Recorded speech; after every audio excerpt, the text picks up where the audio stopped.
Hello and welcome to today's webinar with our value partner, Qwilr. We are excited to get started here. I'll go ahead and start with introductions.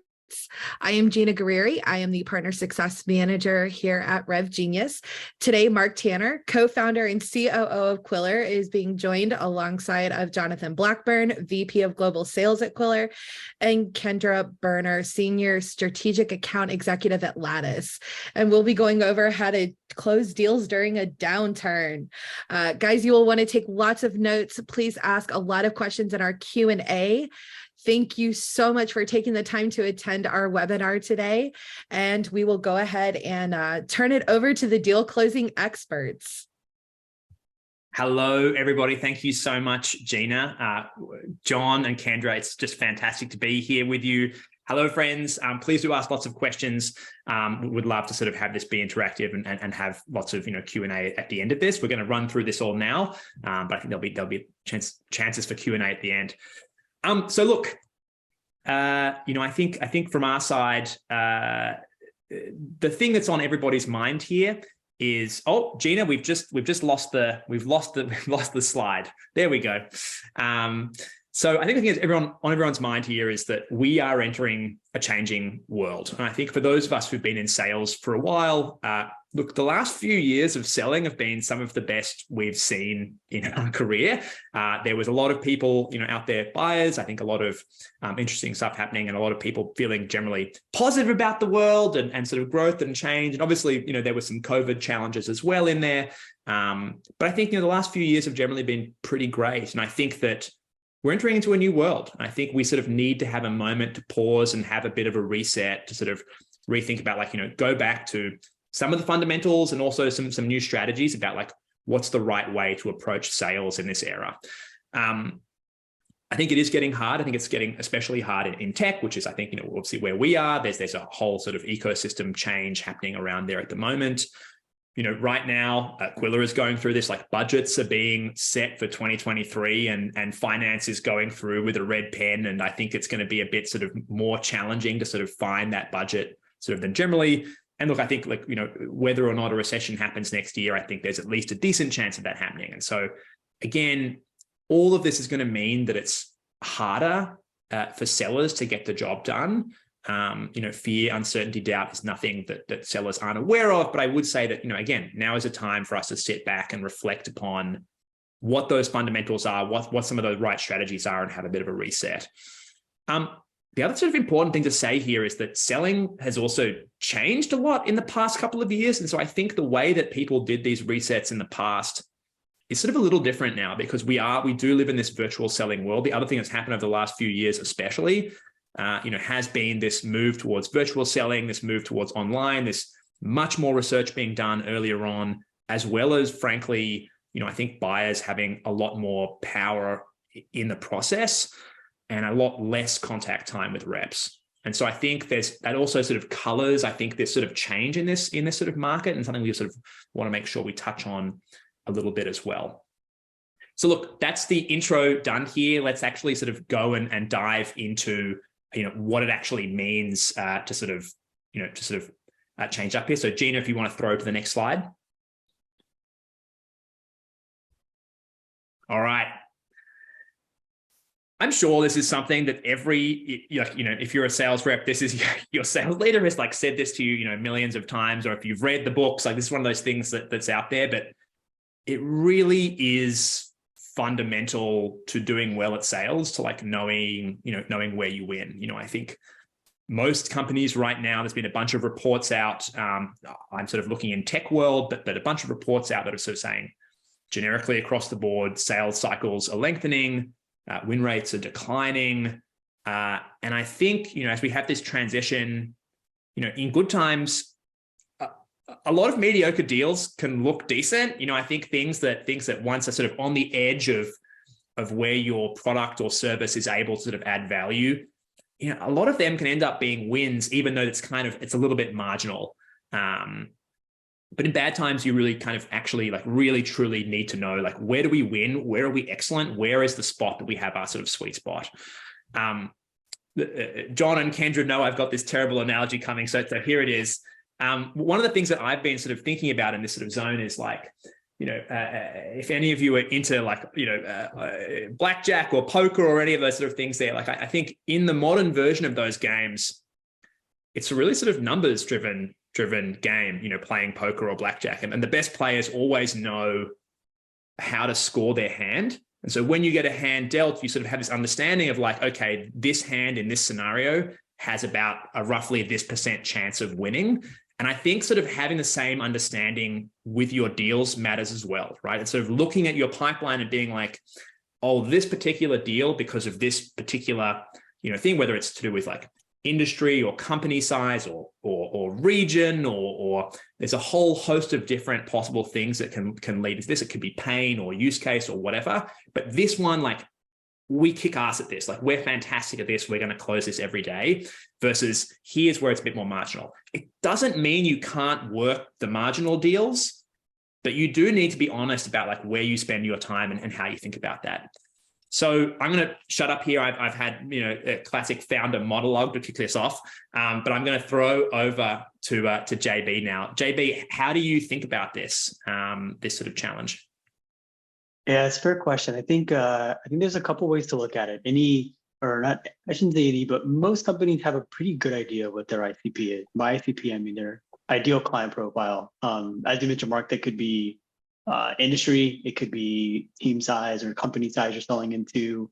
It could be the problems you're solving, the location, a couple of things, or any number of those or all of those. So I think like being really clear on what your ICP is important.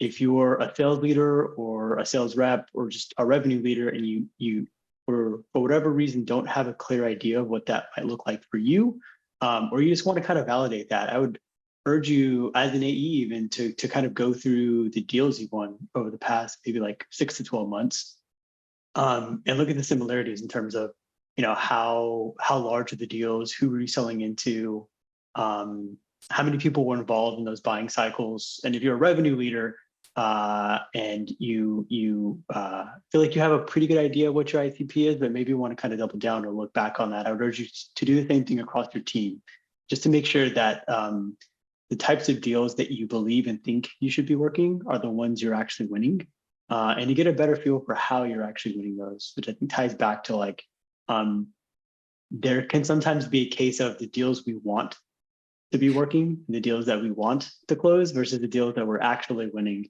and what that looks like. And so I think, my recommendation there would be to look back and have an honest kind of look in perspective on what the difference is between where you want to be versus where you actually are winning, and how you could influence that. Yeah, I think that's a great point. And just to sort of double click on that, I think if you're a rep on this call,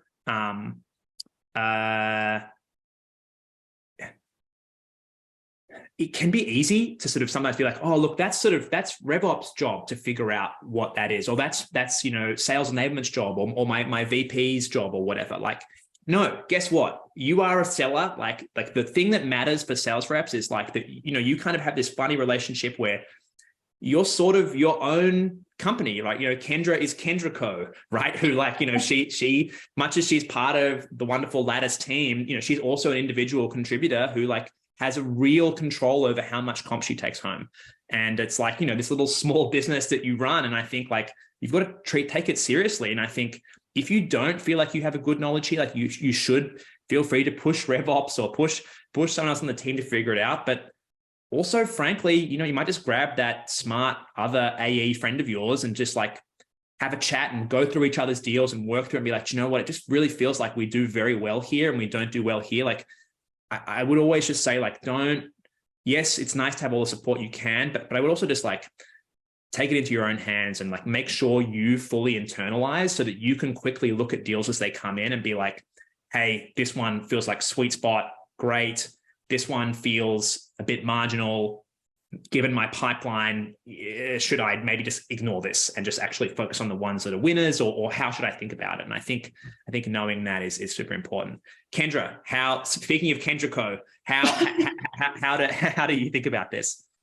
No, I love it, Mark. Actually, the thing that came to mind for me with your great analogy is obviously everyone wants a royal flush, but like how often does that happen, right? Like, but yeah, I'd love to share my opinion, just coming from like the rep lens and doubling down even on what we were talking about in JB, what you were talking about with, it's probably this balance, especially in the climate that we're in today, of going back to what's been repeatable and anchoring ourselves in that, but then also still being willing to think about how can I do things differently, because it is going to be a harder sale, right? And so a story that comes to mind for me is, working at Lattice, we emphasize in really strategic people programs and thinking about reframing Lattice not just as an HR technology, but more as an employee experience platform. And so when we think about even our ideal customer profile, we have a lot of tech partners, but we also spent the past couple of years targeting agencies, since they usually have a lot of disjointed processes and a real high pain and high need. And so I think looking at your pipeline today, whether you're a rev leader or a rep, really emphasizing on like, where are my deals that had the highest pain points, where I really dug deep into that pain funnel. That's also going to help anchor those deals to very specific events or pain that can then propel it forward. Yeah, I think that makes a lot of sense. I think the other thing is also, I think sometimes one of the things we can also think about in downturns is having some degree of an idea around, there might be some people that you've sold to in the past that had great win rates, let's say perhaps in agency land. And sometimes there are certain industries that just get hit harder than others during downturns. And so sometimes you can be like, I know in the last couple of years, we've kicked ass at A, B, and C. But actually C is going to I think they're going to have a really hard time over the next little while, and just kind of trying to be, as John sort of said earlier, like trying to be honest with yourself, like about what the reality on the ground is and sort of what that looks like. Again, none of this means you shouldn't work certain deals. Like there's a lot of different contexts out there. And also, frankly, like hard times are when great reps are made. And I think you can actually really prove yourself and sort of show actually this deal that looks like it's a 50-50 deals. Actually, I win 50-50. This is going to make no sense, but I win 50-50 deals, greater than 50% of the time. That sort of makes sense. I sound like the Anchorman quote. Anyway, but I think that side is great. All right, let's flip over. So, sorry. Before we wrap up here, any final thoughts here? All right. Know where you win, super important. The next most important thing, and Gina, if you could flip us along, is pipeline. JB, take it away. Yeah. So I think, as Inti mentioned, like knowing the deals you win, knowing where you win, knowing how you win, really important. If you just kind of follow that a little bit further down, I think the next kind of maybe obvious, maybe not so obvious question is, cool. So now we know where we win. How much pipeline do I actually need to hit my goal and to hit quota? I think, there's kind of a standard, like, take your win rate and then divide that or multiply that to actually understand how much pipeline you need. So if you win 50% of your deals, you have a quota of 100K, you need 200K of quota to hit goal, kind of basic sales math. But at a time like this, I think that question doesn't become as standard and as obvious, especially when the environment is shifting.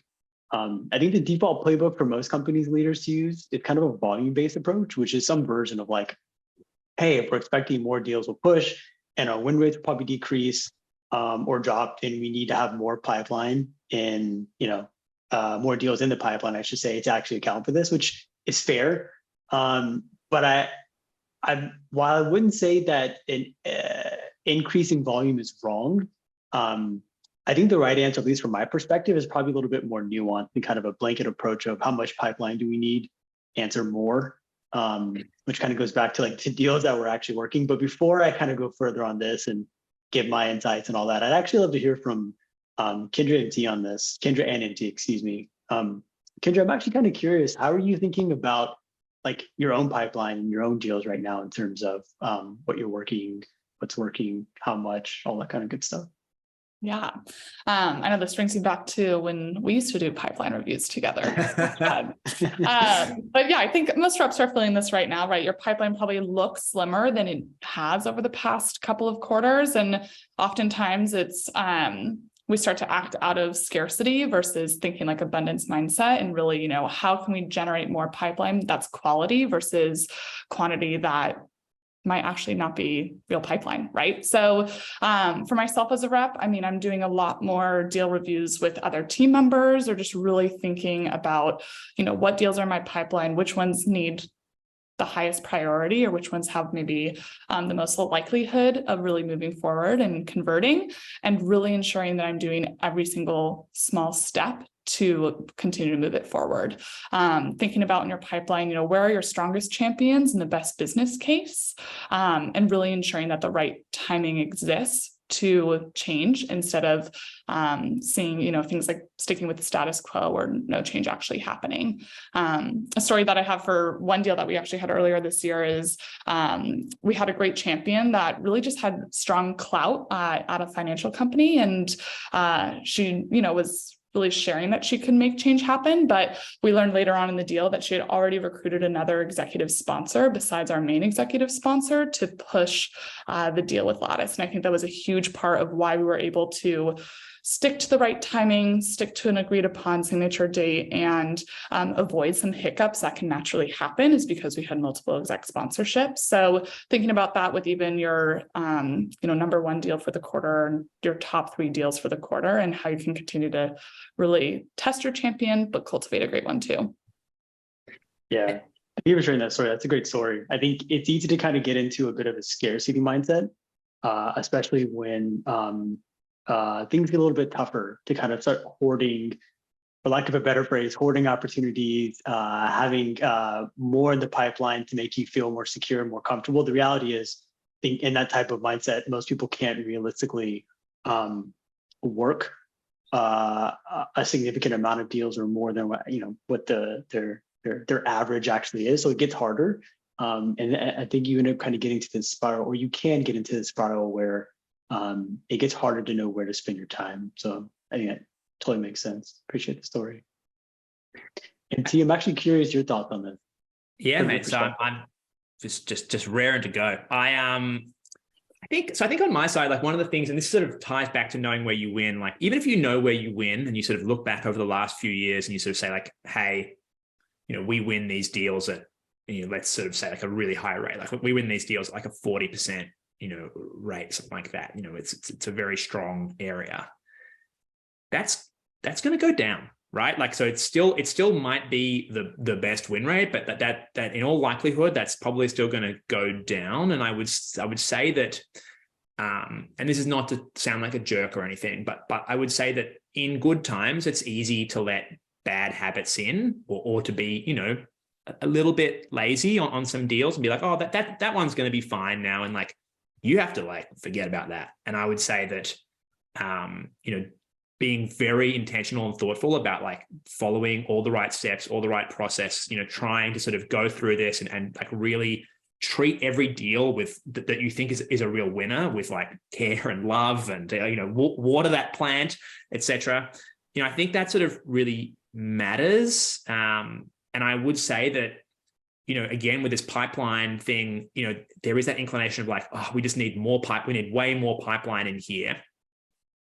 And I totally understand that, but I think that the reality is that deals that, let's say that a deal, used to take you, I'm pulling numbers out of the air here, but it used to take you 20 hours of work for this deal, or 10 hours, I'll say 10 just to pick a number out of there. It took 10 hours of work to sort of get this deal done. Maybe that deal now needs like 15 and for the same sort of win rate. And that kind of means that if you play that game of just, taking your pipeline from, again, pull a number out of the air, 20 deals in your pipeline to 40, like it actually can be harder to really give the effort and energy to like really make sure those good deals come through and get closed at a good rate. And I think that's, again, that can sort of work against you if you go down that pipeline stuffing path, or you hang on to deals for too long. Like a cluttered pipeline, it's just hard to be focused on what actually matters, like what is real, what matters. And I think that, I think you do, like, it's hard. Like, this isn't like easy stuff. This is like where, again, like the really like excellent sellers show themselves and prove themselves, but it's not by, cheating. It's not by being lazy. It's not all, there's no sort of, I'm sorry. This, if you came to this webinar expecting like this simple hack is going to change your life, we're not here in tweet thread land. We're in reality. And, I think that's the sort of the reality you do need to be mindful of, is if you do have too much pipeline in a funny way, it can work against you. And just to sort of be mindful and thoughtful around that. Yeah, I think it really kind of ties back to what we mentioned before, which is maybe a better question to ask is like, how much of the quote unquote right pipeline do you actually have? And having a really clear idea, again, of like where you win, how much of that you win, and making sure that you're ruthlessly prioritizing your time on the right deals, I think does a lot more.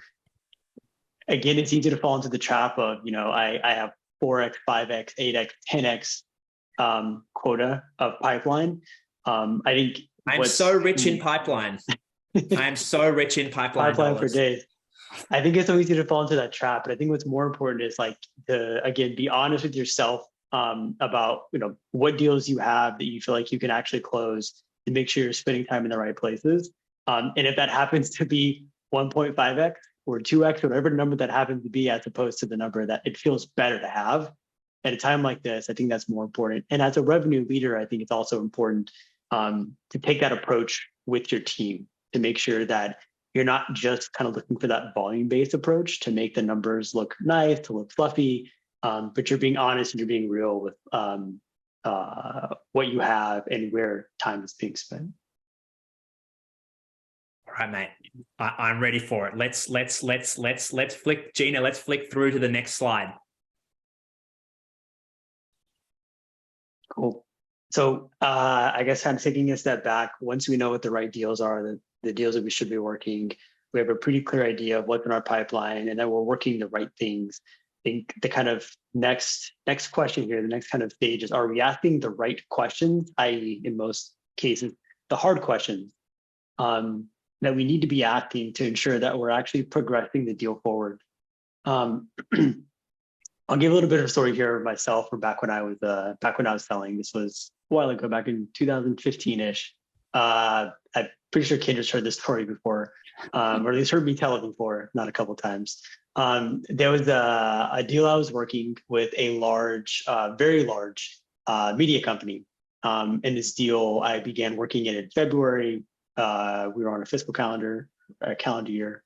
So our Q4 ended in December. And I was working this deal for about 9 or 10 months. And through each conversation, through each exec we met, through each in-person lunch, drinks, conversation, the deal obviously felt more and more real, and it seemed to get bigger and bigger.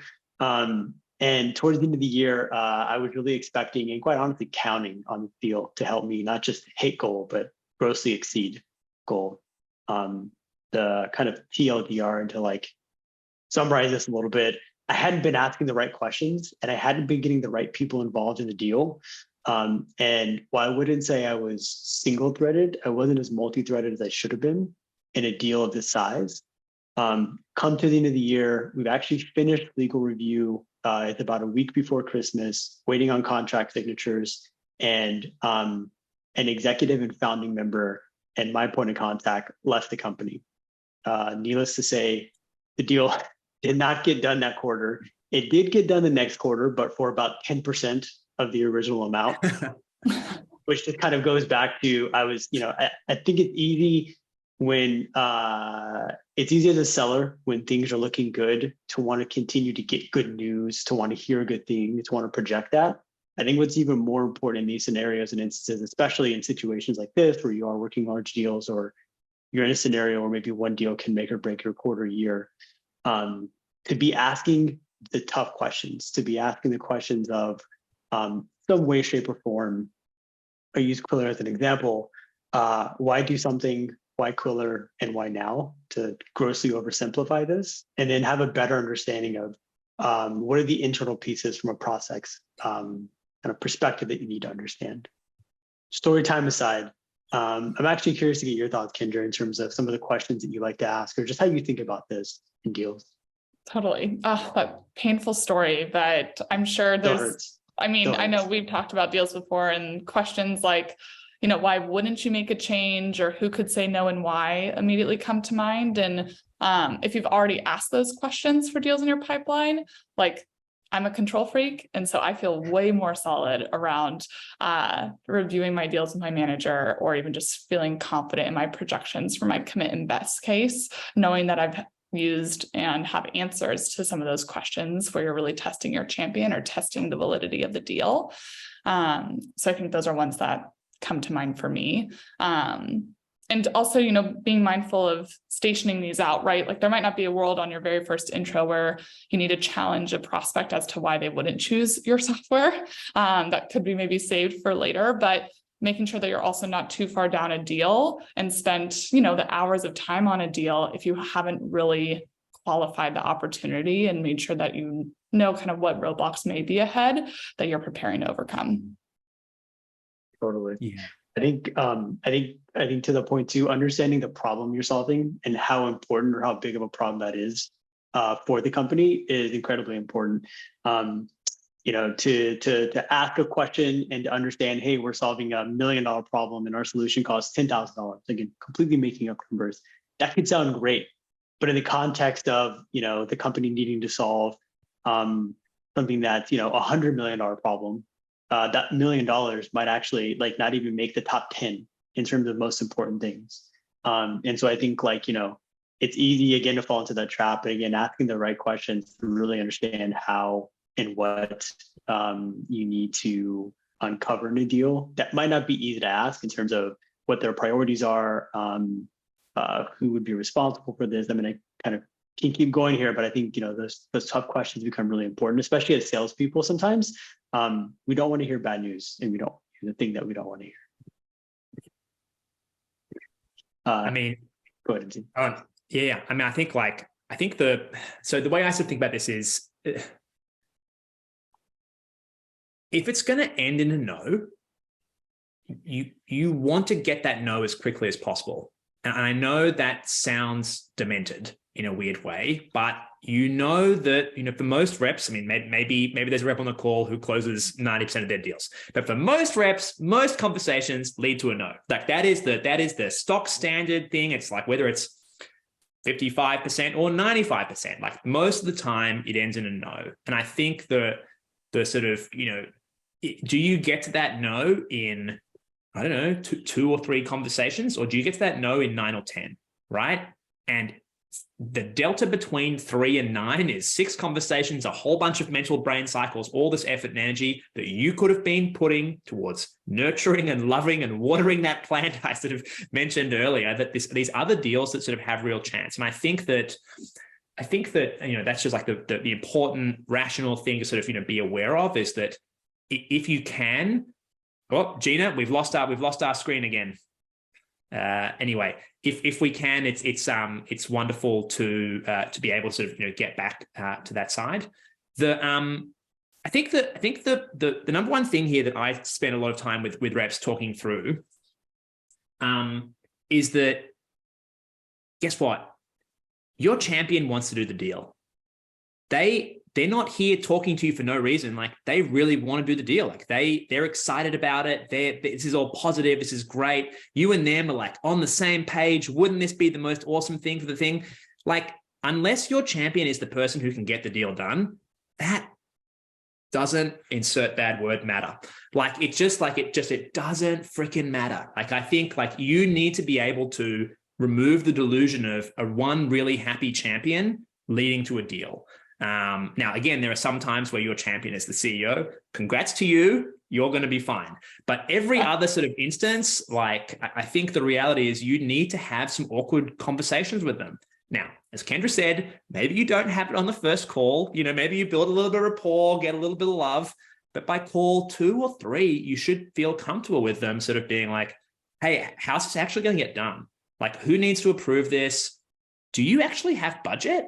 that's going to be like, this is like a thing to tattoo on your forearm, like for the rest of the year, just be looking at is like, do you actually have budget, right? Because a bunch of people, will love the solution you have, but won't necessarily have budget. And I think like finding ways to get to budget is like another thing we can talk about later in this call. But I really do think that you do need to have those somewhat awkward conversations with someone you may have developed some nice rapport with sooner rather than later. Again, probably not call one, although maybe call one, depends on your vibe. But I would sort of say that's one of the big traps you can fall into is this sort of eternal good vibes of a lovely champion where both of you agree this is the right move, but actually neither of you have the ability to close the deal. Yeah, for me, that brings up really anchoring on, how have you done this before, right? Like who are you talking to that has experience and actually crossing the finish line, mutual partnership. And then you can mimic a lot of that process too, in terms of mutual action plan or timelines. If you also are working with someone who's already done this before and has the ability to do so again. Totally. No is, I think, my second favorite answer by a pretty wide margin. Yes, it's definitely number one, but I do like hearing no. As MT said, as demented as that may be. And there's a lot of good frameworks out there, opportunity management frameworks, things like MEDIC or MEDPIC and other like different methodologies that you can lean on here. But really having a clear understanding of why someone should do anything, why they should work with your company, why now, who's involved in the process. And having a healthy amount of paranoia and skepticism around why a deal might fall through, what obstacles might get in the way, and kind of working around that can all be really helpful and impactful in situations like this. Even more so with an extra level of depth and granularity, when a deal tends to be a little bit larger, that can be even more important. Cool. Okay. Well, I'm going to flip forward. I'm being mindful of time here. That was an awesome chat. We've got two more things we're going to touch on here. So Gina, if you want to throw up the next slide, and Kendra, it's over to you. Amazing. Perfect. So I love how this is going so far because we're just progressing along our deal cycle here, which is very fun as well. Getting closer ideally towards a yes. And at this point, hopefully we're driving the decision-making process, but really thinking about, we have clean pipeline, we have a good champion ideally, your prospects are meeting your deal criteria, and we know that there is still always a risk, right? I think a statistic that we were talking about, which kind of blew my mind, is that 40 to 60% of the average salesperson total opportunity is usually lost to no decision. Kind of depressing, but at least we know, right?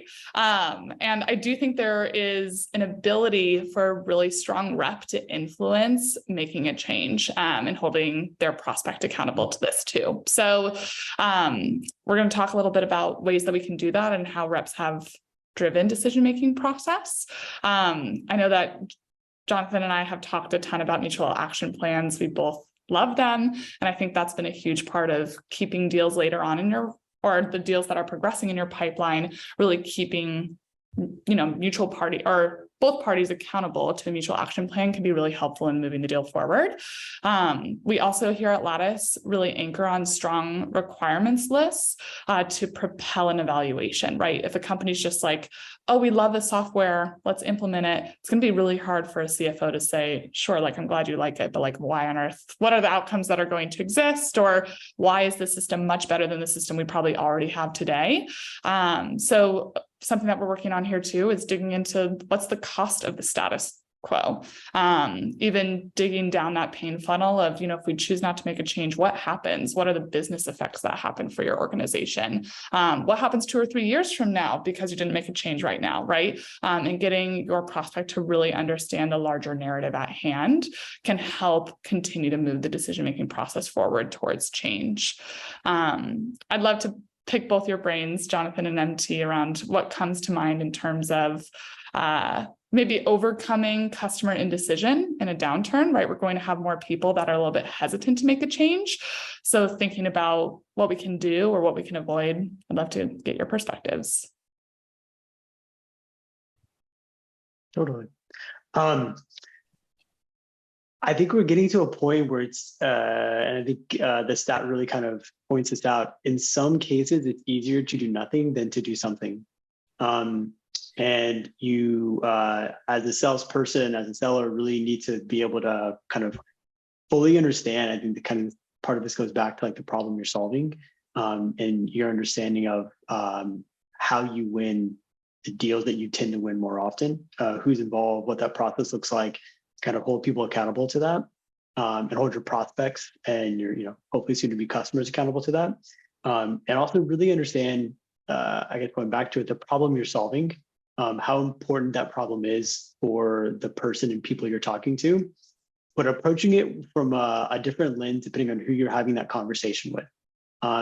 If you're talking to, let's say you have a champion or an influencer or just a point of contact, I think it's really it's really important to make sure that the problem you're solving for them aligns to what you do, but also being able to reframe and refocus that as either conversations progress upward to VPs, C-level execs, or across different orgs within a company, in terms of, I understand the problem we're solving for the VP of sales, but how might this actually impact the COO or the CFO or other people within the organization? I think reframing it and being able to have clear articulation of the problems you solve, not just for the person you're talking to or people you're talking to, but others across the company, becomes incredibly important, because buying committees, I'm sure anyone who sells has felt this, are just getting bigger and bigger. They have been. I think there's a pretty big shift there after COVID. We kind of went to more of a remote world, and I think that's only continuing to expand now as budgets get tighter and companies get a little bit more, I'll say, tighter as well with where they invest and what they invest. Yeah, Jonathan, I mean, one that comes to mind or kind of along the same lines they just mentioned there is around like, who else cares about this problem, and like kind of leaning in towards the supporting stakeholders to help your champion perhaps even access other budgets, right? Or just get more on board for that buying committee. We've done that with a couple of deals here that it's a little bit more of a unique buyer. You have to position your product probably in a different way, like a different value prop, but big problems for a company, multiple people will care about that big problem, right? And so finding out who those folks are is what's going to help you propel a deal forward, also with more oomph too. Totally. I think on my side, I mean, I think that look, I'm going to echo a few things, man. Like, not to go all challenge a sale on everybody here, but like, I think, I do think that if you have a depth of understanding in a certain field, and you can sort of push the buyer a little bit, be like, hey, like, again, knowing where you win. Hey, we've worked like heaps of deals in this area, and here are the impact. I bet, sometimes it can be the case that you've worked a bunch of these deals and they like, hey, you've brought up that there's problem A and problem B. We also often see problem C and problem D, and I think that, or when people roll this out, they also say, hey, we also had benefit X or benefit Y. And I think you should know more about this, right, than your prospect to some degree, or certainly like all the possibilities that exist out there. And again, this is like, I remember when in like Repland, people would make all these case studies and I'd be like, yeah, cool, whatever. And like at a certain point, you actually start to realize like there is gold in this. And if you go and spend time like really diving into the case studies, your like marketing team or your like sales enablement team or whatever else they're making, and actually truly understand them, especially the ones that are in your wheelhouse, the stats that live in there, if you can have them be able to quick to call to mind, or be able to send one over and sort of say, hey, I think like, this sort of, I think you might find that we've already talked about, yes, there's other things that are really important to you, but also here are some other things that could help sort of move things along. I think that can be, quite potent. One thing, this is a little bit more for any RevOps folks or sales element folks on the call. Something I heard of quite recently that I loved as an idea that we actually haven't done at Qwilr yet, but I think we should play around with it, is a company was doing these auto emails that were sent out at different deal stages. And so not every deal stage, but at certain stages, there was like a drip email campaign that sort of went out to different folks. And basically they were like, what are the common customer fears at different stages? And so like, just to pick one, when you got towards the end of the cycle, there's a sort of zone of like, is this implementation going to be sort of painful or whatever else? And they like sent out this email that sort of had a whole bunch of G2 reviews in there being like, this was the fastest implementation. Like, this was so easy, and this sort of, positive stuff there. And it was like customer voice, like building trust. But then also was like very much talking about like, ROI or ease of implementation or like whatever the sort of relevant thing was there.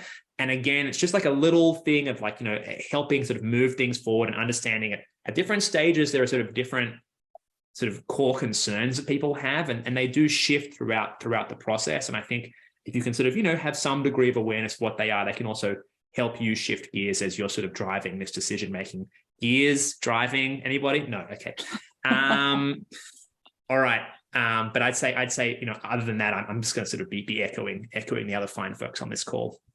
I love it. Yeah. Talking about kind of like the qualification in the beginning, but then the enabling towards the end of your sales cycle. And I think that's honestly a great transition for us when we think about, once we have a little bit more control of driving the decision-making, offering next steps that make sense towards your prospect based off of other customers that have similar pain points and are looking for the same outcomes, we start to get into, what's going to set yourself apart. Gina, I think this next slide would be great for number 5. That'd be perfect for us. So our next and final recommendation is kind of talking about like, how do we stand out from the crowd, right? It's a lot of the in-between moments that matter to become a vendor of choice. I think actually I'd love to start with a question here, which would be for Jonathon and Mark, a little bit on the spot, but anything that you've bought for your teams, can you remember a time where a seller stood out as compared to others and like why they did? I'll say that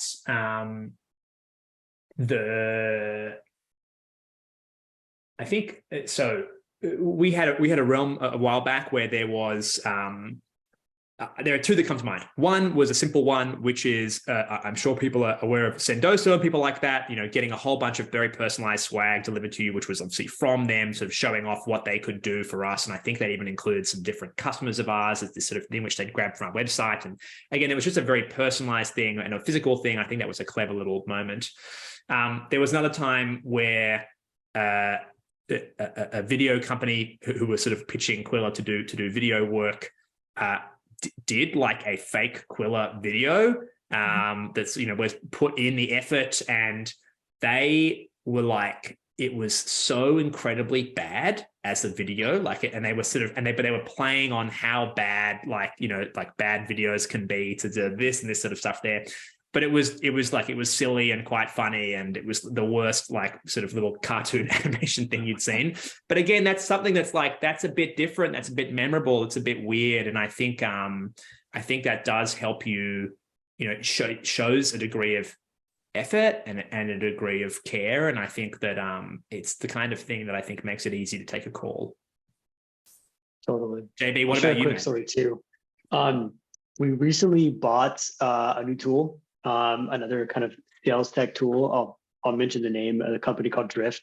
They actually began prospecting to us by signing up for Qwilr on one of our free accounts, created a Qwilr page, and then they sent that to myself and a couple other people, and it was really good. I mean, it stood out. I've never been prospected to with my own tool before, so I thought that was really interesting, unique. Funny enough, I think the process ended up being so easy and simple for them that now we're actually having a conversation with them around something very similar. But that definitely stood out. And I give them major props for being creative. That was enough to get them in the door. But then kind of going back to some of the things we actually mentioned here throughout this call that I will give them credit for doing as well, made it an easy decision for us to choose to work with them.